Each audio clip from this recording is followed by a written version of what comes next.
মুখটা হ্যাঁ এই চারদিকে একটা পাতা হবে না, একটা পাতা হবে, দুইটা মিলে এটা হবে। আর তিনটা পাতা যখন দিব সেখানে মনে করি এই যে দেখিস বাবা, এই দেখিস এই হবে। হ্যাঁ এই তিনটা পাতা হয়ে গেল। হ্যাঁ এই ছিল আমরা অঙ্ক দিই, আমরা তো অঙ্ক দিই না, এইভাবে দিই একটু ধরা দিই, মানে ওই বাতাটার উপর এই সাতখান উঠিবে। হ্যাঁ ফাঁকা বোঝা যাবে নাকি? না, এক ফোঁটা ফাঁকা দেখে, এক ফোঁটা দেখা যাবে। তাহলে কয়খান মানে চাটি কয়খান হচ্ছে? চারটি হচ্ছে 9টা। 9 খান। 9 খান 8 খান করা যায় না? না বাবা, 9টা হলে ফাইন ফাইন হবে। হ্যাঁ ফাইন হবে।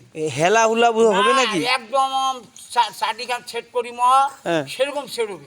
মনে করেন যে এই যে 7 খান সিলিং খান, এখানে কি কোন গাদা হেলা বা এরকম হইবে নাকি? খেলা এক ফোঁটা ওই মানে এক চুলো ওই মানে টনটন হবে একদম টনটন। তুই যদি মাপে নিবা এই গোড়া ঘটায়, এই যে মাপটা ধরিব, এই মাপটা গোটা ঘরটা ধরে বেড়াবো।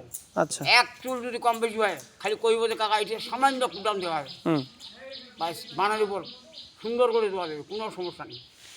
ঠিক আছে। হ্যাঁ।